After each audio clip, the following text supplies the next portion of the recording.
একজন মহিলা চান তিনি যাকে ভালোবাসেন তার যে স্বপ্নের পুরুষ তার সাথে নিয়মিত সেক্স করা।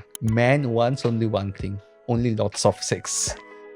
প্রথমবার সেক্স পার্টনারকে আমি স্যাটিসফাই করতে পারবো তো?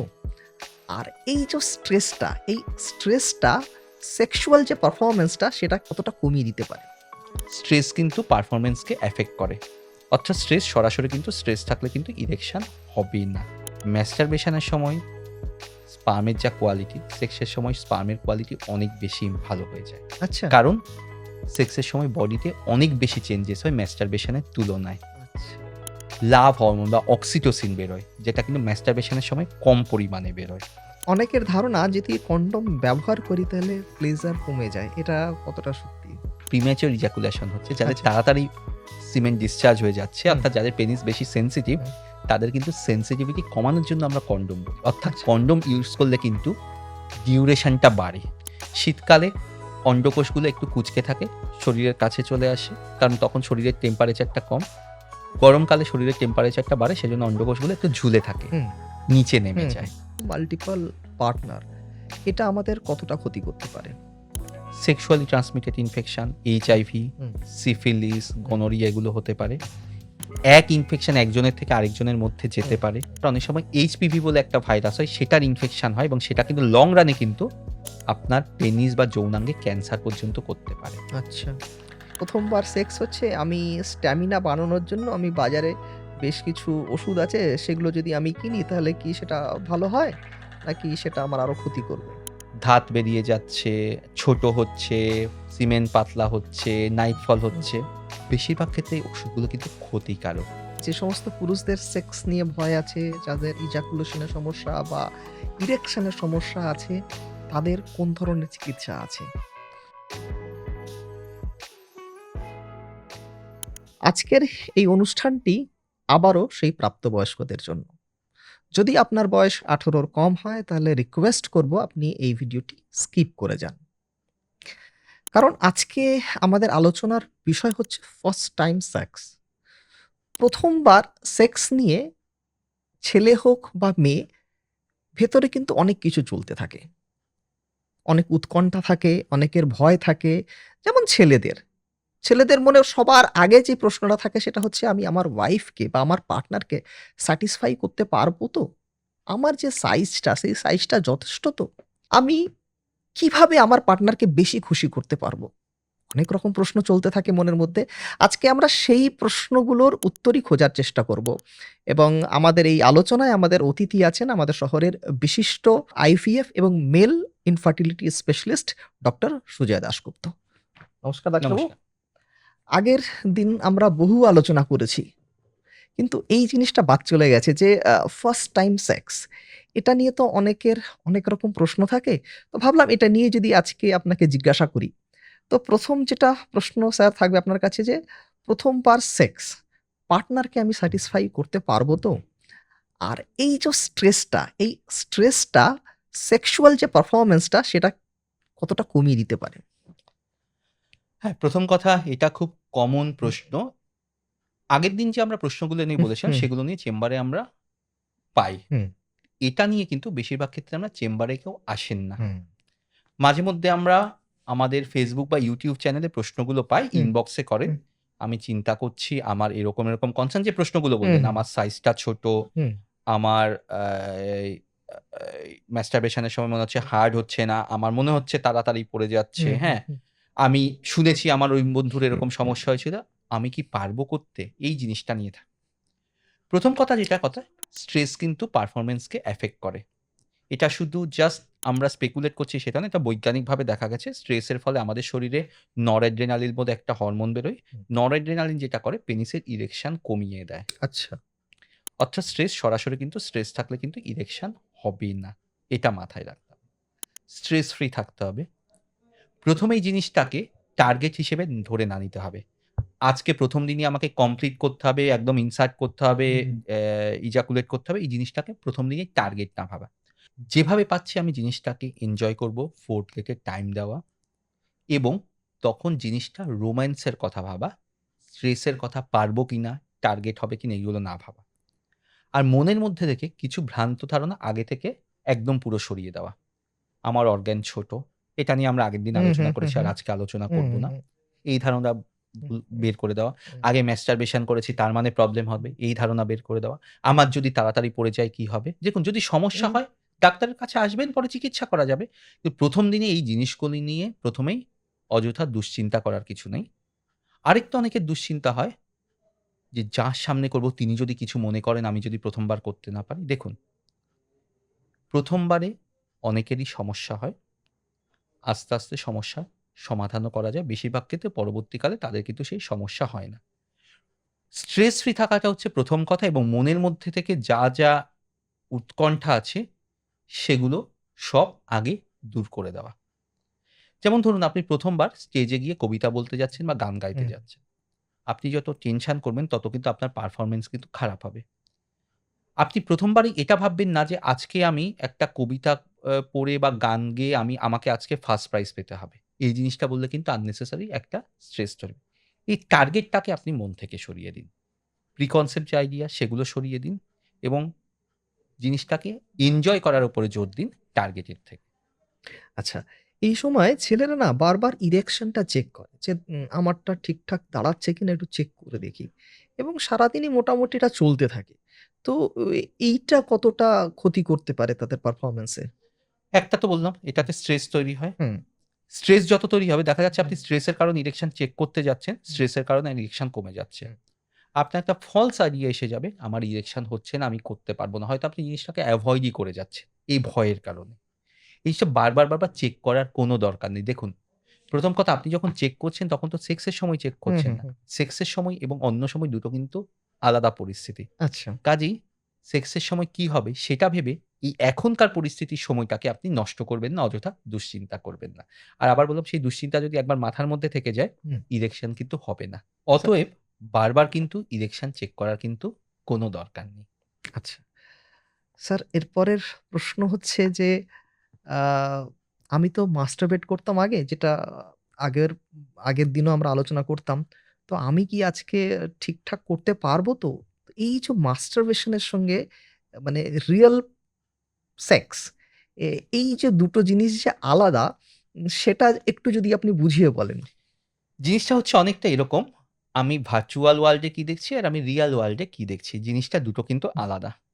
মাস্টারবেশন এর সময় আপনি একা ছিলেন। হুম, তখনকার স্টিমুলেশন হুম, আর সেক্সের সময় স্টিমুলেশন দুটো কিন্তু আলাদা। বরং দেখা গেছে, এটা আমার কথা নয়, বৈজ্ঞানিক গবেষণায় দেখা হুম, গেছে, সেক্সের সময় কিন্তু স্টিমুলেশনটা কিন্তু অনেক বেশি ইনটেন্স স্টিমুলেশন হয় শরীরে। আচ্ছা, যেটা মাস্টারবেশনের সময় হয় না। হয় না।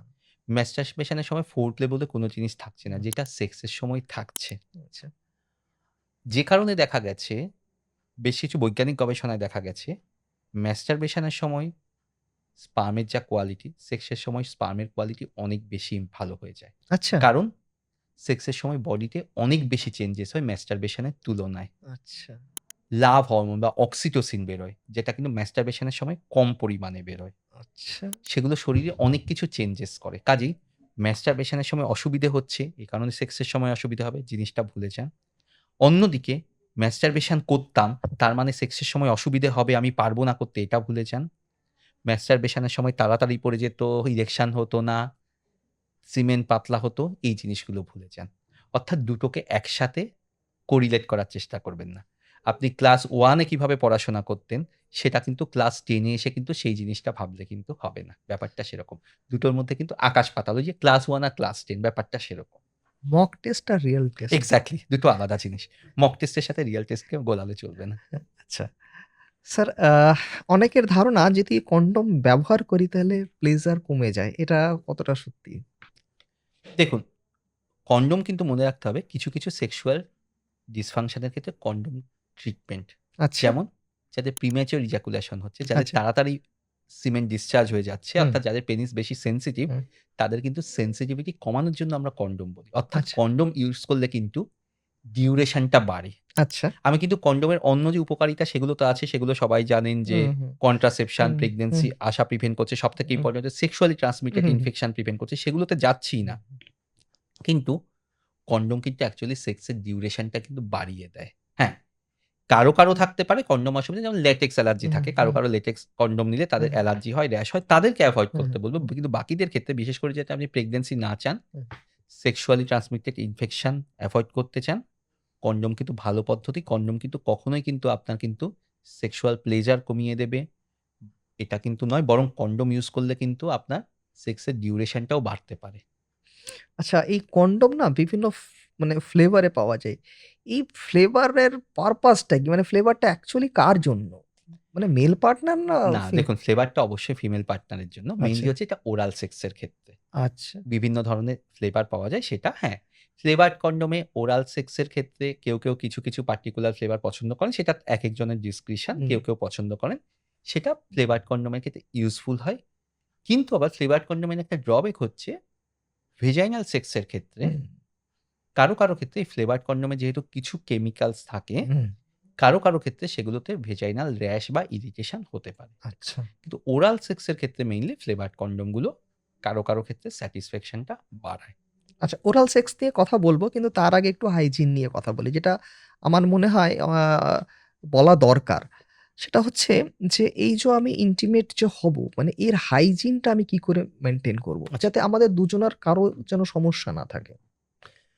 পুরুষের হাইজিন একটা কিন্তু অনেক একটা খুব ইম্পর্টেন্ট ব্যাপার, একটা গুরুত্বপূর্ণ হুম, ব্যাপার। হুম। এটা নিয়ে একটুখানি আমরা একটু ডিটেইলসে বলব। কারণ এটা ঠিক। জাস্ট ১-২ লাইনে বলাটা হুম, সম্ভব হুম, নয়। হুম, হুম, আচ্ছা, হুম। সমস্যা হচ্ছে বেশিরভাগ পুরুষই কিন্তু হাইজিন কি করে মেইনটেইন করতে হবে সেটা নিয়ে কিন্তু তাদের শেখানো হয় না, বলা হয় না। একদমই তাই। আচ্ছা, ১ম কথা হচ্ছে জায়গাটা ড্রাই রাখতে হবে, ক্লিন রাখতে হবে। হুম, স্নান করার পরে বা ধোয়ার পরে জায়গাটা ভালো করে মুছে নিতে হবে হুম, যেন জল লেগে না থাকে। আমরা বলি ব্রিদেবল আন্ডারওয়্যার। বাংলা কথায় শ্বাস নেওয়া হুম, যায় মতো হুম, হুম, আন্ডারওয়্যার, হুম, অর্থাৎ যাতে যেন হাওয়া চলাচল করে। হুম, কারণ এই আন্ডারওয়্যার পরে আপনি সারাদিন হুম, থাকছেন। হুম, তার মধ্যে যেন হাওয়া চলাচল হুম, করে। হুম, কারণ অনেকক্ষণ ঘাম জমে থাকছে, তাতে ইনফেকশন হতে পারে, দুর্গন্ধ হতে পারে। ইনফেকশন একজনের থেকে একজনের যেতে পারে।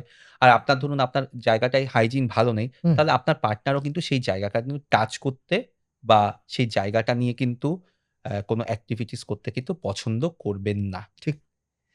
এখানে কোনো পারফিউম, ডিওডোরেন্ট, পাউডার এগুলো চেষ্টা করুন এভয়েড করার।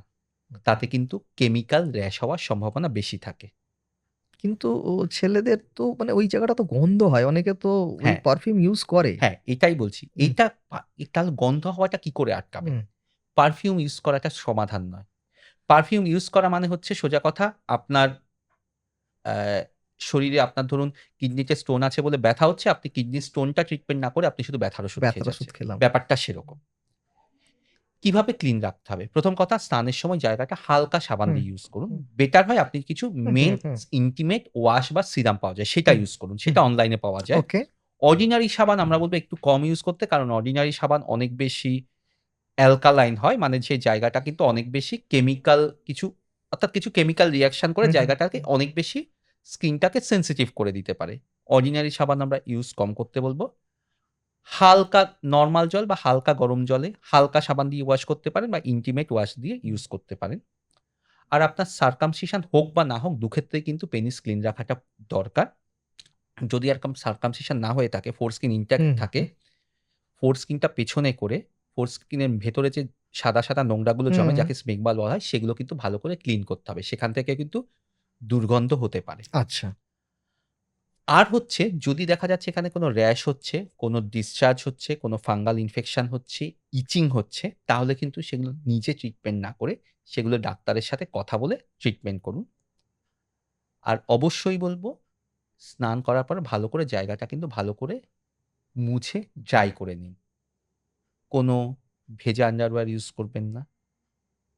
ক্লিন কটন আন্ডারওয়্যার ইউজ করুন এবং সবথেকে ইম্পোর্টেন্ট হচ্ছে ব্রিথেবল, যার মধ্যে দিয়ে যেটা আপনি বাতাস আগেও চলাচল বললেন। করতে। আর হুম, হুম। বাড়িতে চেষ্টা করবেন যখন বাড়িতে থাকছেন তখন আন্ডারওয়্যার ইউজ না করা। অর্থাৎ আচ্ছা। এই জিনিসগুলো কিন্তু ক্লিন রাখারও দরকার। আর অবশ্যই যেটা বলব ক্লিন রাখার ক্ষেত্রে আরো একটা ইম্পোর্টেন্ট হচ্ছে ইন্টারকোর্স এর আগে এবং পরে জায়গাটা ভালো করে ধুয়ে নেওয়া এবং মুছে নেওয়া। এই জিনিসগুলো কিন্তু খুব ইম্পোর্টেন্ট জিনিস। আর আরেকটা যে জায়গাটা দুর্গন্ধের আরেকটা কারণ হচ্ছে কারো ক্ষেত্রে পিউবিক হেয়ার যেগুলো হুম, থাকে হুম, আমাদের, সেই হেয়ারের কিছু হেয়ারের যে ঘাম, সেই ঘামের মধ্যে কিছু পার্টিকুলার সাবস্টেন্স থাকে। সেখান থেকেও কিন্তু দুর্গন্ধ হতে পারে। যদি সেরকম মনে হয় তাহলে হেয়ার ট্রিম করার কথা ভাবতে পারেন। আচ্ছা। তাহলে আমরা কি হেয়ারটা তাহলে ট্রিম করব? পিউবিক যে হেয়ারটা আছে আচ্ছা, ট্রিম করব? এই কথাটা আমি একটা কথা বললাম, ট্রিম হুম, করার কথা ভাবতে পারেন। হুম। ট্রিম করার সুবিধে অসুবিধে দুটোই আছে। ট্রিম আচ্ছা। করা বলতে আমি বলছি দুটোই জিনিস, ট্রিম করা, কাটা, হুম, শেভিং হুম। করা, ওয়াক্সিং করা। হেয়ারের কাজটা কি? হেয়ারের কাজ হচ্ছে, একটা কাজ হচ্ছে হেয়ার কিন্তু ওই জায়গায় একটা প্রোটেকশন দেয়, টেম্পারেচার নরমাল মেইনটেইন করে। আচ্ছা। কারো ক্ষেত্রে পিউবিক হেয়ার কিন্তু সেক্সুয়াল স্টিমুলেশন এর ক্ষেত্রে কাজ করে। হুম, আবার হেয়ারের সমস্যাও আছে। হেয়ারের থেকে দুর্গন্ধ হতে পারে, নোংরা জমতে পারে, পরিষ্কার রাখতে অসুবিধে হতে পারে। বিশেষ করে যাদের ডায়াবেটিস আছে বা যাদের স্কিনের সমস্যা আছে তাদের অনেক সময় হেয়ার থাকলে অসুবিধা হয়। হুম, অন্যদিকে আবার হেয়ার যদি ঠিকমতো রিমুভ করা না হয় তাহলেও কিন্তু আবার সমস্যা। আপনি যদি ভুলভাবে হেয়ার রিমুভ করেন, হুম, পার্টিকুলার আপনি রেজার ইউজ করেন, হেয়ার গ্রোথ যেদিকে হচ্ছে সেরকম দিকে রেজার চালানো উচিত, উল্টো দিকে নয়। কারণ না হলে অনেক সময় ইনগ্রোন হেয়ার হয়ে যায়। অর্থাৎ হেয়ারটা কিছুটা ঢুকে গেল ভেতরে। হেয়ার রিমুভ করতে গিয়ে র‍্যাশ হয়ে গেল, ব্লিডিং হলো, হুম, ইনফেকশন হলো। সেই জিনিসগুলো খেয়াল রাখতে হবে। অর্থাৎ দেখুন, এটা কিন্তু এটার কোনো হার্ড অ্যান্ড ফাস্ট রুল নেই যে এটা ট্রিম সবাইকে করতেই হবে। কিন্তু দেখতে হবে আপনার ট্রিম করাটা ভালো নাকি হেয়ারটা থাকাটা ভালো। এই জিনিসটা আপনাকে দেখতে হবে। এটা কিন্তু ইন্ডিভিজুয়াল চয়েস এর উপর ডিপেন্ড। হ্যাঁ, কিছু মেডিকেল প্রসিডিওর আছে, যেমন আমরা অপারেশন বা হুম। কিছু হলে তার আগে ডেফিনিটলি বলি হেয়ার ট্রিম করার জন্য। কিন্তু বাকিদের ক্ষেত্রে ভাবতে হবে হেয়ারটা আপনার ক্ষেত্রে আপনি ট্রিম করতে চান, পুরো রিমুভ করতে চান নাকি রাখতে চান। আপনার সুবিধা অসুবিধা এটা ইন্ডিভিজুয়াল চয়েস এর উপর ডিপেন্ড করে। যদি আপনি হাইজিনটা মেইনটেইন করতে পারেন তাহলে আপনি রাখতে পারেন। যদি তাতে এক্সাক্টলি, আপনার অসুবিধা হয় তাহলে আপনি ট্রিম করে একদমই। ফেলতে এটাই পারেন। হচ্ছে সামারি। হুম। আচ্ছা। নেক্সট প্রশ্ন স্যার যে আ আমি আমি আমার অন্ডকোষ দুটোকে আমি কিভাবে সুরক্ষিত রাখবো? মানে আমি জানতে চাইছি যে আমি কি টাইট আন্ডারপ্যান্ট পরবো নাকি লুজ পরবো? আ আ নাকি কেমন আন্ডারপ্যান্ট হওয়া উচিত? মানে লুজ হলে কতটা আর টাইট হলে কতটা? আচ্ছা। ১ম কথা যেটা মাথায় রাখতে হবে, অন্ডকোষগুলো আমাদের শরীরের বাইরে কেন আছে? হুম, আমাদের স্পার্ম প্রোডাকশন, অর্থাৎ যে শুক্রাণু তৈরির জন্য যে তাপমাত্রা, সেটা হুম, বডির তাপমাত্রা থেকে অন্তত ৩ ডিগ্রি সেলসিয়াস কম থাকতে হবে। যে কারণে দেখবেন শীতকালে অন্ডকোষগুলো একটু কুঁচকে থাকে, শরীরের কাছে চলে আসে। কারণ তখন শরীরের টেম্পারেচারটা কম। গরমকালে শরীরের টেম্পারেচারটা বাড়ে, সেজন্য অন্ডকোষগুলো একটু ঝুলে থাকে, হুম, নিচে নেমে হুম, যায়। হুম, খুব টাইট আন্ডারওয়্যার পরলে টেম্পারেচার বেড়ে যায়। বিশেষ করে আপনি সারাদিন ধরে পড়ে থাকেন। আপনি খুব হুম, বিজি একজন হুম, হুম, প্রফেশনাল। হুম। সারাদিন ধরে পড়ে আছেন। আপনি তো এমন নয় যে মাঝখানে মানে আন্ডারওয়্যার খুলতে পারবেন, কিছু না, করতে না। পারবেন কাজের হুম, ফাঁকে। পড়ে আছেন, ঘাম জমতে থাকে। ইনফেকশন হতে পারে। আর স্পার্ম প্রোডাকশন এ সমস্যা হতে পারে। অর্থাৎ খুব টাইট আন্ডারওয়্যার পরে থাকলে কিন্তু আপনার ফার্টিলিটির ক্ষেত্রে সমস্যা হতে পারে। বিশেষ করে যাদের স্পার্ম কাউন্ট কম আছে তাদের আমরা টাইট আন্ডারওয়্যার পরতে বারণ করি, বা যাদের হাইজিন এর খুব সমস্যা হচ্ছে, হুম, বারবার ঘাম জমছে, ইনফেকশন হচ্ছে, ফাঙ্গাল ইনফেকশন হচ্ছে, দাঁত হচ্ছে, দুর্গন্ধ হচ্ছে, তাদের আমরা টাইট আন্ডারওয়্যার পরতে বারণ করি। একটু আগেই আমরা বললাম হুম, হুম, ব্রিদেবল হুম, লুজ হুম, আন্ডারওয়্যার, হুম, ক্লিন কটন আন্ডারওয়্যার ইউজ করতে। কিন্তু তার মানে এই নয় যে আপনাকে সবসময় বক্সার ইউজ করতে হবে। ভি টাইপের আন্ডারওয়্যার ইউজ করতে পারেন, প্রোভাইডেড দ্যাট হুম, আপনি হাইজিন মেইনটেইন করছেন। কিছু ক্ষেত্রে টাইট আন্ডারওয়্যার ইউজ করতে বলা হয়। যেমন কিছু ক্ষেত্রে কিছু অর্কাইটিস বা যখন টেস্টিস খুব ঝুলে থাকলে ব্যথা হচ্ছে, হুম, তাদের ক্ষেত্রে টাইট আন্ডারওয়্যার ইউজ করতে বলা হয়। কিছু ভেরিকোসিলের ক্ষেত্রে, অর্থাৎ অন্ডকোষের শিরা ফুলে আছে যেখানে আপনার অন্ডকোষটা বেশি ঝুলে গেলে অসুবিধে হতে পারে, সেক্ষেত্রে টাইট আন্ডারওয়্যার বলা হয়। কিছু পুরুষ আছে যাদের বাইক চালানোর সময় হুম। অস্বস্তি হয়, বিশেষ করে অন্ডকোষ বেশি ঝুলে থাকলে। তাদের ক্ষেত্রে টাইট আন্ডারওয়্যার ইউজ করতে বলা হয়। অর্থাৎ এক্ষেত্রে বলব, যেমন পিউবিক হেয়ারের ক্ষেত্রে বললাম, এক্ষেত্রে কোনো হার্ড অ্যান্ড ফাস্ট রুল নেই। এক্ষেত্রেও কিন্তু হার্ড অ্যান্ড ফাস্ট রুল নেই। এটা কিন্তু আপনার ইন্ডিভিজুয়াল কন্ডিশন এর উপর ডিপেন্ড করছে। মানে টাইট আন্ডারউইয়ার আমি তখনই পরবো যখন আমার এইরকম কিছু মেডিকেল কন্ডিশন এক্সাক্টলি। না থাকবে। হলে বেশিরভাগ ক্ষেত্রে আমরা বলি যে ব্রিদেবল ব্রিথেবল। আন্ডারওয়্যার। আরেকটা যেটা হচ্ছে যে আমরা ছেলেরা অনেক সময় স্নান করতে গিয়ে হয়তো ভেজা অবস্থায় আমরা আন্ডারওয়্যার পরে নিলাম। তো তাতে কি হয় যে ভেজা থাকে। তো এই ভেজা আন্ডারওয়্যার আমাদের কতটা ক্ষতি করতে পারে? ভেজা আন্ডারওয়্যার থেকে স্কিন র‍্যাশ হতে পারে, হুম, ফাঙ্গাল ইনফেকশন হতে পারে। কারণ হুম, দেখুন ওই জায়গাটাতে কিন্তু হুম, ব্যাকটেরিয়া, ফাঙ্গাস, ভাইরাস এগুলো কিন্তু ভীষণভাবে গ্রো করার একটা ভালো জায়গা। কারণ ওখানে বিভিন্ন ইনফেকশন হচ্ছে, হুম, ইউরিনের কিছু পার্ট পড়ছে, হুম, আপনি স্টুল পাস করছেন সে সময়টাতেও কিছু হুম, পার্ট থাকছে, অর্থাৎ নোংরা থাকছে সেখানে। হুম, সেখানে ব্যাকটেরিয়া গ্রো করতে হবে। হুম, ভেজা জায়গা কিন্তু ব্যাকটেরিয়ার পক্ষে খুব ভালো জায়গা গ্রো করার জন্য। হুম, সেখান থেকে কিন্তু ইনফেকশন হতে পারে, ফাঙ্গাল ইনফেকশন, ব্যাকটেরিয়াল ইনফেকশন, দুর্গন্ধ ছড়াতে পারে। হুম, সেজন্য জায়গাটা কিন্তু ভালো করে মুছে করতে হবে। ওই যে বললাম ড্রাই করতে হবে, এবং কখনোই কিন্তু ভেজা আন্ডারওয়্যার নয়। Dry and breathable underwear use করতে হবে। আচ্ছা। আমরা যখন হাইজিনের কথা বলছি তখন একটা প্রশ্ন না করলেই নয়। সেটা হচ্ছে মাল্টিপল পার্টনার। এটা আমাদের কতটা ক্ষতি করতে পারে? দেখুন, এটা নিয়ে আমার মনে হচ্ছে এটা একদম মানে প্রশ্নের কোনো জায়গাই থাকে হুম, না। হুম, হুম। কারণ মাল্টিপল পার্টনার মানে হচ্ছে আপনার সেক্সুয়ালি ট্রান্সমিটেড ইনফেকশন হওয়ার রিস্কটা কিন্তু অনেক বেড়ে বেশি। যায়। সেক্সুয়াল ট্রান্সমিটেড ইনফেকশন ছাড়াও অনেক সময় পেনিসে বিভিন্ন ইনজুরি হওয়া, হুম, যেমন আমরা পাই কিছু পেশেন্টকে যাদের পেনিসে কেটে গেছে, র‍্যাশ হচ্ছে, ইনফেকশন হচ্ছে, এগুলো হতে পারে। সেক্সুয়ালি ট্রান্সমিটেড ইনফেকশন, হুম, এইচআইভি, হুম, সিফিলিস, হুম, গনোরিয়া এগুলো হতে পারে। হুম, এক ইনফেকশন একজনের থেকে আরেকজনের মধ্যে যেতে হুম, পারে। হুম। এই যে আর আরেকটা জিনিস হতে পারে, অনেক সময় এইচপিভি বলে একটা ভাইরাস হয়, সেটার ইনফেকশন হয় এবং সেটা কিন্তু লং রানে কিন্তু আপনার পেনিস বা যৌনাঙ্গে ক্যান্সার পর্যন্ত করতে পারে। আচ্ছা, এইজন্য মাল্টিপল পার্টনার এই জিনিসটা কিন্তু অবশ্যই কিন্তু এভয়েড করতে হবে। আচ্ছা। আপনি বলছিলেন যে আপনাদের যে পেনিস আছে, পেনিসের মাথায় যে সাদা মতন যে স্ফেগমা যেটা জমে সেটা রেগুলার ক্লিন করতে। আচ্ছা, আমার যদি সার্কামসিশন হয়ে গিয়ে থাকে, তাহলে সেক্ষেত্রে তো জমার চান্স নেই। তাহলে কি পরিষ্কার করার দরকার না, আছে? তাহলে অবশ্যই করতে হবে। কারণ ঘাম জমছে, ইউরিন করার সময় ইউরিন কিছু পার্ট হুম, আপনি হয়তো চোখে দেখতে হুম, পাচ্ছেন না, হুম, সেটা জমতে পারে।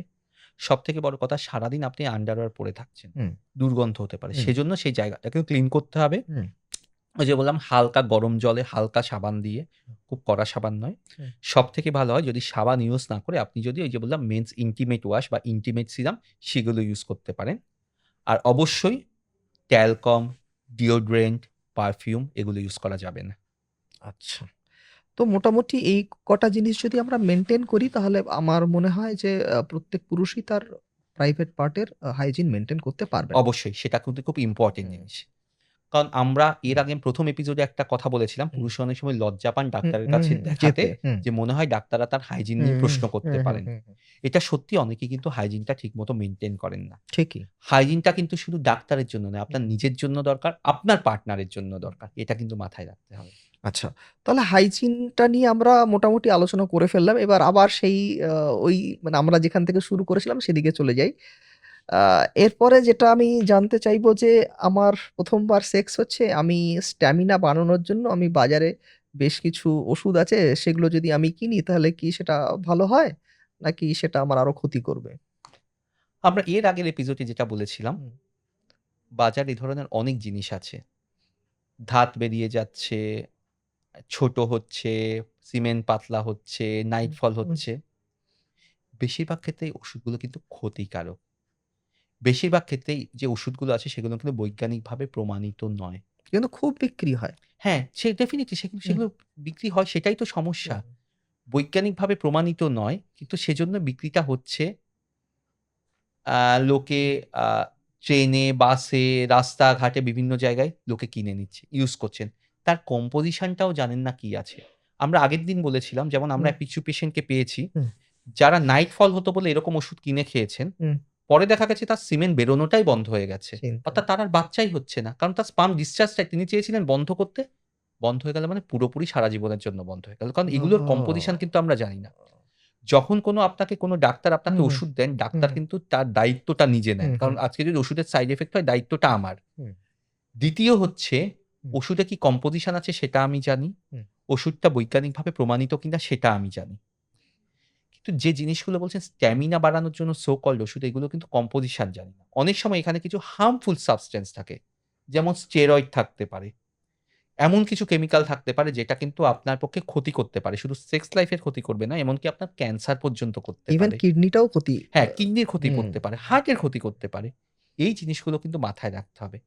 কাজেই আবার বলছি, সমস্যা না থাকলে শুধু সমস্যা আছে ভেবে ট্রিটমেন্ট করাটা, এটাও কিন্তু একটা সমস্যা। অর্থাৎ আমার রোগ নেই, আমার মনে হচ্ছে এটা রোগ। অর্থাৎ আমার নাকটা সামান্য বেঁকা, চুলে একটা চুল সাদা। আমি ভাবছি এটা একটা বড় রোগ, এটার জন্য আমি ট্রিটমেন্ট করতে যাচ্ছি। আমাদের কাছে একটা জিনিস, আমরা যখন ডাক্তারি পড়তাম, আমাদের হুম, একজন মাস্টারমশাই একটা হুম, জিনিস বলতেন, খুব ইম্পোর্টেন্ট কথা। হুম। কাকে ট্রিটমেন্ট করতে হবে? তোমরা সবাই পড়ছ। কিন্তু একজন ভালো ডাক্তারের সাথে এভারেজ ডাক্তারের পার্থক্যটা কোথায় করে দেয় জানো? ভালো ডাক্তার জানেন কোথায় ট্রিটমেন্টটা করব না। ইয়েস। অর্থাৎ সোজা কথা, কোথায় আমি নাক গলাবো না, এই জিনিসটা জানাটা ইম্পর্টেন্ট। অর্থাৎ কোনটা ট্রিটমেন্ট দরকার নেই, এই জিনিসটা আমাদের বুঝতে হবে এবং পেশেন্টকে সেটা বোঝাতে হবে। কিন্তু সমস্যা হচ্ছে বেশিরভাগ পেশেন্ট এই যে বন্ধু-বান্ধব, ইন্টারনেট থেকে হুম, জেনে একটা জিনিস তাদের মাথায় গেঁথে যায়, যেটা হয়তো তার ১৫-১৬ বছর ধরে শিখছেন, মানে জিনিসটা মাথায় গেঁথে গেছে দিনের পর দিন ধরে, যেটা আমার সাথে ৫-১০ মিনিট কথা বলার পরেও কিন্তু তারা কনভিন্সড হন না। তারা কিন্তু আল্টিমেটলি ওই যে বললাম যে ওষুধগুলো হুম, বেশি হুম, বিক্রি হয়, স্ট্যামিনা বাড়ানো, হুম। এই করা, ধাত কমে যাবে ইত্যাদি জিনিস, সেগুলোর প্রতি কিন্তু তারা কিন্তু বেশি আকৃষ্ট হন। তার মানে এটা না নেওয়াই মঙ্গল আপনার জন্য। অবশ্যই দেখুন, হুম। যদি আপনার মনে হচ্ছে সমস্যা হচ্ছে, ডাক্তারের সাথে কথা বলুন। Exactly, exactly. নিজে থেকে হ্যাঁ, ডাক্তারিটা হ্যাঁ, করতে যাবেন না। হ্যাঁ। আর এটাতে তো লজ্জা পাওয়ার কিছু নেই। একদমই লজ্জা পাওয়ার কিছু নেই। হুম, মনে রাখবেন, আমরা ডাক্তাররাও কিন্তু আমাদের যদি কোনো শারীরিক সমস্যা, আমরাও কিন্তু অন্য আমাদের ডাক্তার ঠিকই, কলিগদের কাছে যাই। কাজেই ঠিকই, নিজে, ঠিকই। নিজে ডাক্তারি করাটা কিন্তু একদমই ঠিক নয়। এক্সাক্টলি। আচ্ছা, এবার না মেয়েদের একটা খুব বড় অভিযোগ থাকে ছেলেদের প্রতি যে ছেলেরা অলওয়েজ সেক্স নিয়েই চিন্তা করে। মানে এইটাকে আপনি কিভাবে দেখেন? দেখুন, এবার একটা, আমি তো দেশে-বিদেশে বিভিন্ন জায়গায় এই সেক্সুয়াল প্রবলেম হুম, গুলো হুম, লেকচার হুম, দিতে হুম, যাই। হুম, আমি একটা খুব কমন একটা স্লাইড ইউজ করি, হুম, যেখানে আমরা দেখাই মেয়ে এবং ছেলেদের মধ্যে সেক্স পদ্ধতির চিন্তার কি পার্থক্য। হুম, আমরা বৈজ্ঞানিকভাবে বলি, খুব সিরিয়াস ভাবে বলি, একটা হচ্ছে রিজলিউশন ফেজ, হুম, কারণ সেক্সের একটা অর্থাৎ একবার সেক্স হওয়ার পরে পরের যে সেক্সটা তৈরি হুম, হবে হুম, তার হুম। মাঝখানে যে এপিসোডটা, ইন্টারভালটা, তাকে বলে রিজলিউশন। আচ্ছা, মেয়েদের সেই রিজলিউশন ফেজটা খুব ছোট, যে কারণে একজন মেয়ে একবার সেক্স করার পরে আবার খুব তাড়াতাড়ি উত্তেজিত হয়ে যেতে পারে। আচ্ছা। ছেলেদের রিজলিউশন ফেজটা খুব প্রলং, ছেলেরা একবার সেক্স কমপ্লিট করার পরে উত্তেজিত হতে তাদের টাইম লাগে। হুম, কিন্তু তার আগে আমি যে লাইটার মোডে যে স্লাইডটা দেখাই, দেখা গেছে ছেলেদের ব্রেইনের দেখা গেছে 90% ছেলে দিনে অন্তত একবার করে সেক্স নিয়ে ভাবে। কিন্তু দেখা গেছে মেয়েদের মধ্যে বেশিরভাগ ক্ষেত্রে তারা অন্য অনেক জিনিস নিয়ে ভাবেন। রান্না-বান্না, সাজগোজ, মার্কেটিং ইত্যাদি নিয়ে বেশি ভাবেন। সেক্স নিয়ে তারা 10% মেয়ে আছেন যারা রোজ ভাবেন। আরেকটা জিনিস বলা হয়, একজন মহিলা সেক্সের অ্যাম্বিয়েন্স বা ফোরপ্লে, এই জিনিসটাকে খুব বেশি গুরুত্ব দেন। আচ্ছা। ছেলেদের ক্ষেত্রে দেখা গেছে সেক্সুয়াল অ্যাক্টিভিটি, পেনিট্রেশনটাই তাদের কাছে বেশি হুম। গুরুত্বপূর্ণ হয়ে যায় রাদার দ্যান ফোরপ্লে। ফোরপ্লে বা অ্যাকচুয়াল আ পারফরম্যান্সটা, হুম, অ্যাম্বিয়েন্সটা। আচ্ছা। একজন মহিলা কিন্তু অ্যাম্বিয়েন্স, কোন পরিবেশে করা হচ্ছে, কিভাবে করা হচ্ছে সেটা করা। তৃতীয় একটা পার্থক্য যেটা বৈজ্ঞানিকভাবে দেখা গেছে, একজন মহিলা চান তিনি যাকে ভালোবাসেন, তার যে স্বপ্নের পুরুষ, তার সাথে নিয়মিত সেক্স করা। একটা কথা খুব, মানে তখন আমরা খুব লাইটার নোটে হুম। বলি, "man wants only one thing, only lots of sex." হ্যাঁ, ঘটনা হচ্ছে দেখুন এই জিনিসটা হয়, এটা কারণ শরীরে যেহেতু টেস্টোস্টেরন বেশি থাকে, যেটা মাথায় রাখতে হবে, হ্যাঁ। টেস্টোস্টেরন কিন্তু মহিলাদের শরীরেও থাকে। হুম। কিন্তু কারণ মহিলাদেরও কিন্তু লিবিডো বাড়ানোর জন্য টেস্টোস্টেরন দরকার। সেরকম ছেলেদের শরীরেও টেস্টোস্টেরন থাকে, ইস্ট্রাডিol হরমোনটাও থাকে, যেমন ইস্ট্রোজেন হরমোন। আচ্ছা, মহিলাদের ইস্ট্রোজেন বেশি, টেস্টোস্টেরন কম থাকে, ছেলেদের টেস্টোস্টেরন বেশি, ইস্ট্রোজেন কম থাকে। দুটো হরমোনই কিন্তু আমাদের সেক্সুয়াল পারফরম্যান্স এর জন্য দরকার। আচ্ছা। ছেলেদের শরীরে টেস্টোস্টেরন বেশি থাকে, যে কারণে তাদের সেক্স নিয়ে ভাবা বা লিবিডোর ব্যাপারটা বেশি থাকে। আর মনে রাখতে হবে ছেলেরা কিন্তু অ্যাক্টিভ পারফর্মার সেক্সের ক্ষেত্রে। মহিলাদের আমরা প্যাসিভ পারফর্মার বলব না, কারণ মহিলাদের রোলটাও ইম্পোর্টেন্ট। কিন্তু মহিলাদের যেহেতু টেস্টোস্টেরন কিছুটা হলেও কম থাকে, সেজন্য অনেক সময় দেখা যায় খুব কম মহিলাই কিন্তু সেক্সে নিজেরা ইনিশিয়েটিভ নেন। বেশিরভাগ ক্ষেত্রে ইনিশিয়েটিভটা কিন্তু ছেলেদের থেকে নিতে হয়। আচ্ছা, এই বিষয়ে আমি একটা জিজ্ঞাসা করব স্যার আপনাকে যে ছেলেরা অ্যাক্টিভ রোল প্লে করে, মেয়েরা প্যাসিভ রোল প্লে করে। মানে মেয়েদের অ্যাকচুয়ালি কোনো রোল মানে অ্যাজ সাচ থাকে হ্যাঁ, না। দেখুন তো এই জিনিস, এইটা কি কোথাও পারফরম্যান্স এর হেরফের ঘটায়? আচ্ছা, ১ম কথা, মেয়েরা প্যাসিভ রোল এটা কিন্তু আগেকার দিনে ভাবা হতো। কারণ হ্যাঁ। এখনকার দিনে দেখা গেছে বেশিরভাগ মেয়েরা কিন্তু সেক্সের পারফরম্যান্স বা অ্যাম্বিয়েন্স, ফোরপ্লে এগুলোর উপর যথেষ্ট হুম, গুরুত্ব দেন।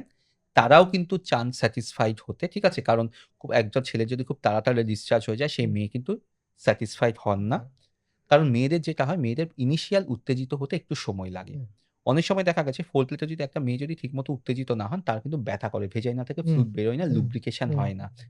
তখন যদি কেউ পেনিট্রেট করতে যায় একটা ছেলে, সেই মেয়ের কিন্তু ব্যথা লাগে। হুম, কাজেই আমরা মেয়েদেরকে সবসময় প্যাসিভ পার্টনার হুম, হয়ে ভাববো না। তাদের রোলটা ইম্পোর্টেন্ট। কিন্তু ছেলেদের ক্ষেত্রে যেটা হয়, যেহেতু ছেলেদের পেনিট্রেশন একটা ছেলেকেই করতে হচ্ছে। কারণ তার আগে, সে হুম, পেনিট্রেশন এর আগে তাকে নিজেকে উত্তেজিত হতে হচ্ছে, ইরেকশন হতে হচ্ছে, ইরেকশনটা ধরে রাখতে হচ্ছে। সেজন্য ছেলেদের কিন্তু পারফরম্যান্স অ্যাংজাইটি হওয়ার চান্সটা কিন্তু চান্সেস অনেক কিন্তু অনেক বেশি বেশি। থাকে। হুম, যে কারণে আমরা দেখি যদি সেক্সুয়াল ডিসফাংশন নিয়ে যদি আমরা মাঝে মধ্যে পাই, এটা কিন্তু খুব আনকমন নয়, আমরা কিন্তু মাঝে মধ্যে পাই কিছু পেশেন্ট আসেন হুম। যাদের হয়তো ৫ বছর ৬ বছর বিয়ে হয়ে গেছে, একবারও কিন্তু সেক্স হয়নি। হ্যাঁ। আমি গত বছর ফিলিপিন্সে একটা আমাদের স্টাডি পেপার প্রেজেন্ট করেছিলাম। হ্যাঁ। তার মধ্যে দেখা গেছিল 5% আমাদের ইনফার্টিলিটি ক্লিনিকে যেসব দম্পতিরা আসেন, হ্যাঁ। তার মধ্যে ১০০ জনের দেখা গেছে অ্যাকচুয়ালি সেক্স হয়নি। তারা বিভিন্ন ডাক্তার দেখিয়েছেন, বাচ্চা আসছে না ও বলে। মাই বিভিন্ন গড! ডাক্তার ওষুধ দিয়ে গেছেন, টেস্ট করে গেছেন, এইচএসজি, সিমেন, এএমএইচ, কিন্তু তারা ডাক্তারকে বলেননি মুখ খুলে যে আমাদের সেক্সটা ঠিক করে হচ্ছে না। কারণ তারা সেটা বলতে লজ্জা পেয়েছেন। আমাদের ক্লিনিকে আমরা পেশেন্টকে প্রথমেই কথা বলি, কোনো লজ্জা না করে সোজা কথা, কতদিন বাচ্চার জন্য চেষ্টা করছেন? আগে কোনো বাচ্চা এসছে কিনা? হুম। সপ্তাহে অন্তত ২ থেকে ৩ বার নিয়মিত সহবাস হয় কিনা? বেশ কিছু দম্পতির ক্ষেত্রে গেছি, এই যে সহবাসের কথাটা বললাম, একজন একজনের দিকে তাকাচ্ছে। না মানে ইয়ে, মানে হয়, মানে হয় না, সেভাবে হয়নি। তখন আমি সোজা কথা, আদৌ কি ৫ বছরের মধ্যে কখনো ঠিকমতো হয়েছে? না মানে ঠিক এরকম হয় না।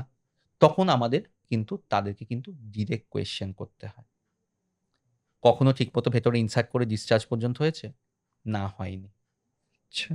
এই জিনিসটা কিন্তু সমস্যা হচ্ছে এটা, আমরা ডাক্তাররাও জিজ্ঞাসা করতে ভয় পাই, হেজিটেট করি। হুম। কারণ ওই যে হুম। পেশেন্টরা কিন্তু এই একটা কথার উত্তর বলতে কিন্তু ৫ মিনিট সময় নিয়ে নেবেন। ঠিক। বাইরে চেম্বারে অনেক পেশেন্ট বসে অনেক আছেন। পেশেন্ট তখন আমার থাকে। মনে হয় এই পেশেন্টকে তাড়াতাড়ি শেষ করতে হবে। হ্যাঁ। কিন্তু এই সেক্সুয়াল হিস্ট্রির ক্ষেত্রে কিন্তু পেশেন্টকে সময় দিয়ে কথাটা বলাটা ইম্পোর্টেন্ট। হ্যাঁ, পেশেন্টকেও কিন্তু ঠিক কথাটা বলতে হবে। গোল, গোল হুম, করে বললে হুম, হবে না। হুম, হুম। আমার সেক্স কম, আমার স্ট্যামিনা কম, হুম। এটা না বলে এক্সাক্ট কথাটা বলতে হবে। আমার ইরেকশন হচ্ছে না, আমার ব্যথা হচ্ছে, বা একজন ঠিক। মহিলার ক্ষেত্রে আমার ব্যথা লাগছে, আমি করতে ভয় পাচ্ছি। এক্সাক্ট পিন পয়েন্ট কথাটা ডাক্তারকে বলতে হবে। নাহলে কিন্তু ট্রিটমেন্টটা ঠিক করে হবে না। সবথেকে কমন সমস্যা হচ্ছে প্রিম্যাচিউর ইজাকুলেশন। তো এইটা তো আমাদের এখানে খুব কমন। আমাদের আগের এপিসোডেও আপনি বলেছেন। তো ফার্স্ট টাইম সেক্স করতে গিয়ে কি এটা হতে পারে? অবশ্যই হতে পারে। হুম। যেটা মনে রাখবেন, হুম। প্রিম্যাচিউর ইজাকুলেশন ইউজুয়ালি, আমি যেটা পেশেন্টদেরকে একটা এক্সাম্পল দিই, হুম। ছোট বাচ্চারা যেখানে সেখানে পেচ্ছাপ করে ফেলে, তারা কন্ট্রোল করতে পারে হুম। না। আমরা কি করি? করি না। বয়সের সাথে, সাথে কন্ট্রোলটা লোকে কন্ট্রোলটা বাড়ে। শিখে যায়। ইয়াস। সেরকম ডিসচার্জের যে কন্ট্রোল, সেটা কিন্তু ১ম দিকে কম থাকে। যত এক্সপেরিয়েন্স বাড়তে থাকে, ডিসচার্জের কন্ট্রোলটা তৈরি হয়। তত মানুষ বুঝতে পারেন কিভাবে ডিসচার্জটা দেরি করা যাবে। হুম। তার সাথে তো আমরা আগের এপিসোডে আলোচনা হুম। করেছি, বিভিন্ন হুম। টেকনিক আছে, হুম। বিভিন্ন এক্সারসাইজ হুম, আছে, হুম, হুম, বিহেভিয়ারাল হুম, হুম। থেরাপি আছে, যেগুলো সেক্স থেরাপি, যেগুলো করে আমরা বুঝিয়ে দিই কি করে কন্ট্রোল করতে হবে। ঠিক।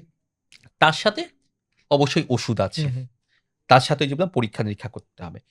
১ম বার প্রিম্যাচিউর ইজাকুলেশন হওয়া খুব হুম, কমন জিনিস। হুম। এমনকি এমনও হয় কাউকেও পেনিট্রেট করার আগেই ইজাকুলেশন হয়ে যায়। কিন্তু তার মানেই সব শেষ, আর করতে পারব না। এই জিনিসটা কিন্তু ভাবলে হবে না। আমরা কিন্তু পেশেন্টকে পেয়েছি, হুম। ১ম বার সেক্স করতে গেছিলেন বিয়ের পরে, তখন প্রিম্যাচিউর ইজাকুলেশন হয়ে গেছে।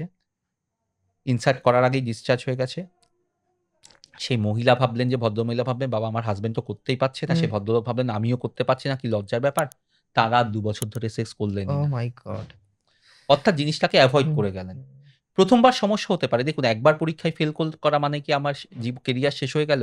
আমাকে তো আবার পরীক্ষায় আমি পাস ঠিক, করতে ঠিক, পারি ঠিক, পরের বার। ঠিক, কিন্তু ঠিক। সেই পরীক্ষাটা দিতেই লোকে ভয় পায়। এই সময় একজন ফিমেল পার্টনারের কেমন রোল হওয়া উচিত?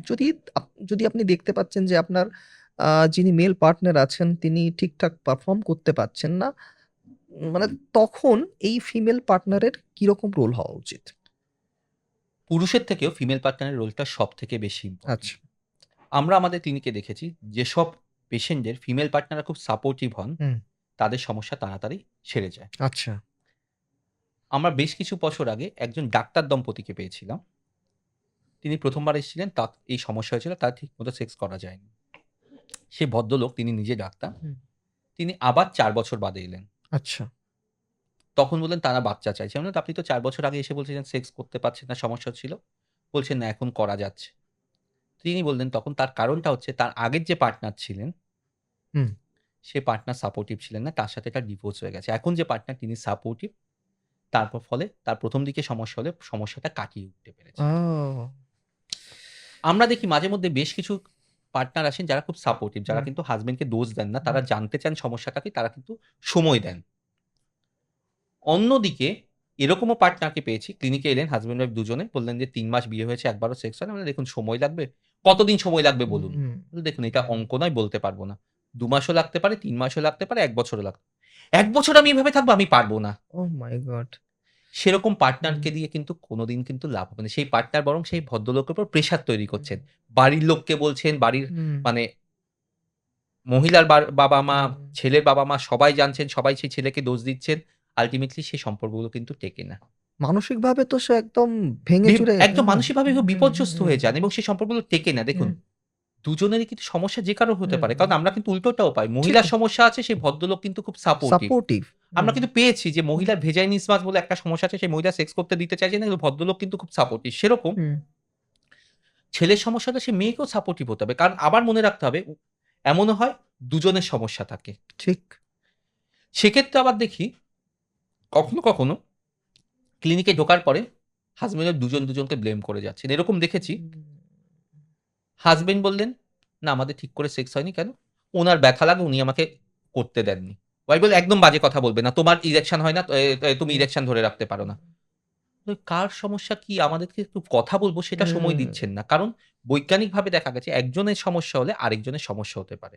ঠিক। মেবি হয়তো ওয়াইফের সমস্যা ছিল ব্যথা হচ্ছে সেজন্য হাসব্যান্ডের মেন্টালি একটু সমস্যা হচ্ছে। ব্রেইনের মধ্যে কিছু কাজ করছে মানে চেঞ্জেস হচ্ছে যে কারণে তিনি ইরেকশনটা ধরে রাখতে পারছেন না। বা উল্টোটাও হুম, হতে পারে। যে কারণে মনে রাখবেন দুজনের কিন্তু ডাক্তারের কাছে আসাটা হচ্ছে সবথেকে ভালো উপায়। আমরা দেখেছি যেখানে হাসব্যান্ড ওয়াইফ দুজন একসাথে আসছেন। নো ব্লেম কালচার অর্থাৎ কেউ কাউকে দোষ দিচ্ছেন না।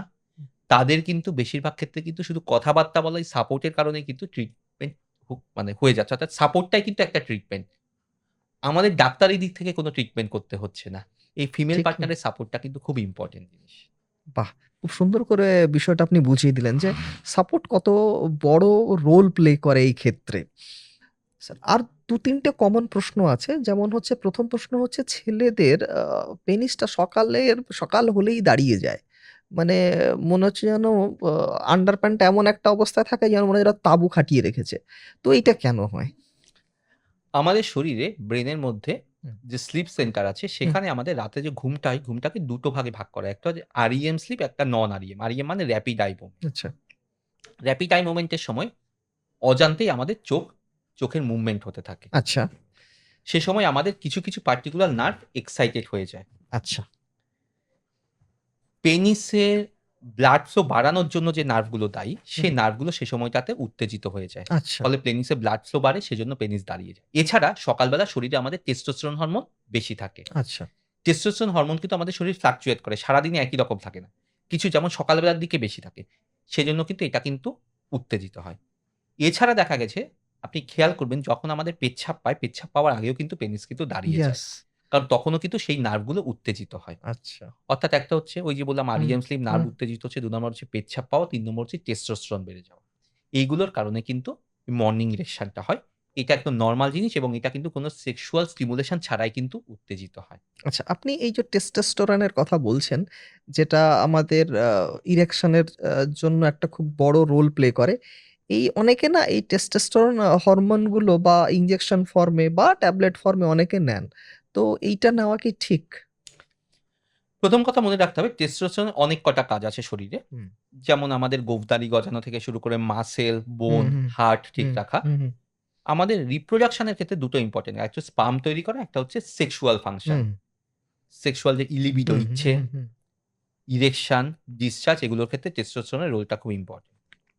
কিন্তু আবার স্পার্মের হুম, ক্ষেত্রেও কিন্তু ইম্পোর্টেন্ট। আচ্ছা, আপনি যদি শরীরের বাইরে থেকে টেস্টোস্টেরন দেন, হুম, ক্যাপসুল হোক, জেল হোক বা হুম, ইনজেকশন হোক, হুম, আপনার লিবিডো খুব বেড়ে যাবে। সেক্সুয়াল পারফরম্যান্স খুব ভালো হবে। আপনার বডি একদম খুব পুরুষালী হুম, ধরনের হুম, বডি হবে। মাসল মাস খুব বাড়বে। হুম, অনেকে যারা জিমে আছেন তারা নেন। কিন্তু যেটা হবে স্পার্ম কাউন্ট কমে যাবে। আচ্ছা, কেন? স্পার্ম তৈরির জন্য যে টেস্টোস্টেরন সেটা ব্লাডের টেস্টোস্টেরন যথেষ্ট নয়। সেটার জন্য টেস্টিসের ভেতরে টেস্টোস্টেরন দরকার।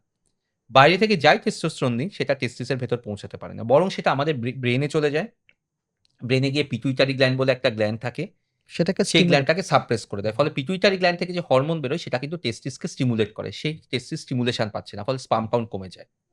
অনেক সময় দেখা গেছে যারা জিমে যান তারা কাউকে বলেন না যে টেস্টোস্টেরন নিচ্ছেন। হুম, আমরা দেখি খুব ওয়েল বিল্ট বডি, হুম, সেক্সুয়াল কোনো প্রবলেম নেই। টেস্টিসের সাইজ খুব ছোট। Sperm count 0। আচ্ছা, টেস্টোস্টেরন বন্ধ করার পরে সেই স্পার্ম কাউন্ট ঠিক হতে কিন্তু অনেক সময় তাদের ২ বছর সময় লেগে যায়। বাইরে থেকে অন্য হরমোন দিতে হয়। দুর্ভাগ্যজনকভাবে আমরা কিছু পেশেন্টকে পাই যাদের স্পার্ম কাউন্ট কম আছে কিন্তু তাদেরকে কোনো ডাক্তার দেখা গেছে টেস্টোস্টেরন ইনজেকশন বা ট্যাবলেট দিয়ে গেছেন। কারণ তাদের শরীরে টেস্টোস্টেরন কম আছে বলে। মনে রাখবেন সেক্ষেত্রে শরীরের টেস্টোস্টেরনকে বাড়াতে হবে। বাইরে থেকে টেস্টোস্টেরন দেওয়া যাবে না। কখন আমরা বাইরে থেকে টেস্টোস্টেরন দেব? যদি আপনার ফ্যামিলি কমপ্লিট হয়ে থাকে। অর্থাৎ আচ্ছা। আপনি আর বাচ্চা চাইছেন না। হুম, আপনার আগে বাচ্চা আছে, হুম, হুম, এখন আপনার শরীরে টেস্টোস্টেরন কম আছে, হুম, আপনার হুম, সেক্সুয়াল পারফরম্যান্স এ সমস্যা হচ্ছে, হুম। অবশ্যই নিতে পারেন। কিন্তু যদি বাচ্চা চান ভবিষ্যতে তাহলে কিন্তু টেস্টোস্টেরন বাইরে থেকে নেওয়া যাবে না। বিশেষ করে আমরা যদি দেখি কোনো পুরুষের ওই যে বললাম খুব ওয়েল বিল্ড বডি, মনে হচ্ছে জিমে যাচ্ছেন। আমরা জিজ্ঞাসা করি, "আপনি কি কোনো সাপ্লিমেন্ট নিচ্ছেন?" কেউ বলেন নিচ্ছেন। কেউ নামই বলতে পারেন না। কিন্তু ব্লাড টেস্ট করে তখন দেখা যায় শরীরে টেস্টোস্টেরন বেশি। কেন? বাড়ি থেকে তিনি টেস্টোস্টেরন নিচ্ছেন। কাজেই টেস্টোস্টেরন নেওয়ার আগে ডাক্তারের সাথে কথা বলে নিন। মানে যে আপনার কখন এক্সাক্টলি দরকার আর কখন একদম হ্যাঁ, দরকার নেই। আর সোজা কথা খুব সিম্পল এক লাইন বলব, যদি আপনি ভবিষ্যতে বাচ্চা চান তাহলে টেস্টোস্টেরন নেবেন না। আর যদি ফ্যামিলি কমপ্লিট হয়ে গিয়ে থাকে তাহলে তাহলে আপনি নিতে পারেন নিতে কিন্তু পারেন। তার আগে অনেক টেস্ট করতে হয়। হুম, টেস্টোস্টেরনের কিছু সাইড ইফেক্ট আছে। আচ্ছা। বেশ কিছু ব্লাড টেস্ট, আল্ট্রাসাউন্ড ইত্যাদি করতে হয় এবং যখন টেস্টোস্টেরন নিচ্ছেন তখনও কিন্তু সেটা রেগুলারলি মনিটরিং করতে হয়। ওকে। আচ্ছা, আ এখানে আরেকটা বিষয় অনেকে জানতে চান যে আমি কি খেলে আমার টেস্টোস্টেরন বাড়বে? দেখুন কিছু আ খাবারে আছে কিন্তু সেটাতে কিন্তু সম্পূর্ণভাবে বাড়বে এটা বলাটা ভুল। আচ্ছা। কিছু খাবার আছে যেমন যেগুলোতে ধরুন রেড মিট আছে, হুম, যেগুলোতে ধরুন গ্রিন লিফি ভেজিটেবল বিশেষ করে রঙিন খাবার যেগুলো যেমন হুম, গাজর, মিষ্টি কুমড়ো, টমেটো, আম, অরেঞ্জ এই জিনিসগুলো কিন্তু টেস্টোস্টেরন বুস্ট আপ হতে সাহায্য করে। যেগুলোতে অয়েল আছে যেসব আ খাবারগুলোতে যেমন দেখুন ডিম, হুম, ডিমের কুসুম, সামুদ্রিক মাছ, হুম, রেড মিট বা হচ্ছে যেমন বাদাম হুম, বা এই জাতীয় হুম, যে খাবার হুম, অর্থাৎ যেই সিড হুম, গুলোর হুম, মধ্যে অয়েল আছে এই জিনিসগুলো। এইগুলো কিছুটা হেল্প করতে পারে। কিন্তু যদি শরীরে টেস্টোস্টেরন সত্যি নরমাল থাকে তাহলে বাড়ানোর কোনো দরকার বা প্রশ্ন নেই। হুম। যদি কম থাকে এগুলো হেল্প করতে পারে কিন্তু তার সাথে মেডিকেল ট্রিটমেন্ট অবশ্যই করতে হবে। আচ্ছা, এরপরে যেটা সবথেকে কন্ট্রোভার্সিয়াল আ প্রশ্ন সেগুলো এবার আপনাকে জিজ্ঞাসা করব। সেটা হচ্ছে ওরাল সেক্স। আমরা ভারতীয়রা ওরাল সেক্স এর জন্য কতটা প্রস্তুত? দেখুন আ জিনিসটা হচ্ছে এই সেক্সুয়াল অ্যাক্টিভিটি বা এগুলো নিয়ে তো দেখুন খুব বেশি প্রশ্ন কাউকে করা যায় না। না। কিছু গবেষণা দেখা গেছে যেখানে দেখুন যারা মানুষকে প্রশ্ন করেছেন হুম, সেখান থেকে কিছু তথ্য হুম, এসছে। হুম, যেটা দেখা গেছে যে ভারতীয়দের মধ্যে বিশেষ করে দেখা গেছে যারা প্রেগন্যান্সি এভয়েড করতে চাইছেন হুম, তাদের মধ্যে ওরাল সেক্স বেশ জনপ্রিয়। আচ্ছা। বিশেষ করে দেখা গেছে আপার সোশিও ইকোনমিক ক্লাসে হুম, তাদের মধ্যে জনপ্রিয়। আচ্ছা। আর হ্যাঁ, যেহেতু এখনকার যারা ইয়াং জেনারেশন হুম, তারা অনেক সময় যেটা দেখা গেছে তারা সেক্সুয়ালি ট্রান্সমিটেড ইনফেকশন বা প্রেগন্যান্সি নিয়ে বেশ কনসার্ন এবং সেটা হুম, যথেষ্ট যৌক্তিকভাবেই হুম, মানে হুম, একদম ঠিকই করছেন। হুম, তারা কিন্তু তাদের কাছে কিন্তু সেক্স মানে কিন্তু প্লেজার কিন্তু তার সাথে তারা কিন্তু সেফ সেক্স এর ব্যাপারে কিন্তু তারা কিন্তু যথেষ্ট কিন্তু মন দিচ্ছেন। সেফ সেক্স বলতে তারা প্রেগন্যান্সি হুম। এভয়েড করতে চাইছেন এবং তার সাথে সেক্সুয়ালি ট্রান্সমিটেড ইনফেকশন। সেজন্য তারা কিন্তু ওরাল সেক্স এর দিকে কিন্তু প্রাধান্য দিচ্ছেন। কিন্তু হ্যাঁ, ওরাল সেক্সে প্রেগন্যান্সি আসবে না ঠিক আছে। কিন্তু সেক্সুয়ালি ট্রান্সমিটেড ইনফেকশন হতে পারে। ওরাল সেক্সেও হুম, হয়। হুম। সেক্ষেত্রেও কিন্তু আমাদের কিন্তু কন্ডোম ইউজ করা উচিত। এবং সেক্ষেত্রেই যা এর আগে আমরা আলোচনা করেছিলাম ফ্লেভারড কন্ডোম সেক্ষেত্রে অনেকের কাছে প্রেফারেবল। কিন্তু সেটা পুরুষদের জন্য। মহিলারা? দেখুন মহিলাদের ক্ষেত্রেও কিন্তু অনেকেই কিন্তু ওরাল সেক্স একই কথাই হুম, বলব হুম, যে বিশেষ করে কারণ তারাও তো চাইছেন না হুম, যে হুম, প্রেগন্যান্ট হওয়ার রিস্কটা হুম, নিতে। হুম, তাদের ক্ষেত্রেও সেক্সুয়ালি ট্রান্সমিটেড হুম, ইনফেকশনটা ইম্পোর্টেন্ট। হুম, সেজন্য তারাও কিন্তু অনেকেই কিন্তু ওরাল সেক্সটা কিন্তু প্রেফার এবার আবার বলব এটা কিন্তু ইন্ডিভিজুয়াল চয়েস এর উপরে। হুম, যেমন আপনার কোনো খাবার ভালো লাগতে পারে, হুম, হুম, সেটা আমার ভালো হুম, না লাগতে পারে। সেরকম কারো ওরাল সেক্স ভালো লাগতে পারে, কারো ভালো না লাগতে পারে। এই নিয়ে কিন্তু দেখুন কোনো এখানে কোনো হার্ড অ্যান্ড ফাস্ট নেই, রুল নেই যে এটা ভালো, এটা খারাপ। কিন্তু কেউ এটা প্রেফার করছে। তাহলে আমি যদি আপনাকে জিজ্ঞাসা করি যে এটা মজা নাকি সমস্যা? দেখুন, বেশিরভাগ ক্ষেত্রেই বলব এটা মজা। কারণ আচ্ছা। প্রেগন্যান্সির রিস্ক হুম, থাকছে হুম, না। কিন্তু সমস্যা তখনই যখন এখানে সেক্সুয়ালি ট্রান্সমিটেড ইনফেকশন এর রিস্ক থাকে। অর্থাৎ এক্ষেত্রেও বলব আনপ্রটেক্টেড যেন ওরাল সেক্স যেন না হয়।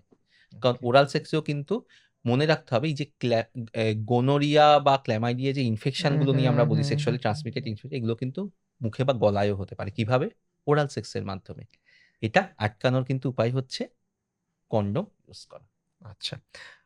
আচ্ছা, এরপরে প্রশ্ন থাকবে যে সমস্ত পুরুষদের সেক্স নিয়ে ভয় আছে, যাদের ইজাকুলেশন এর সমস্যা বা ইরেকশন এর সমস্যা আছে, তাদের কোন ধরনের চিকিৎসা আছে?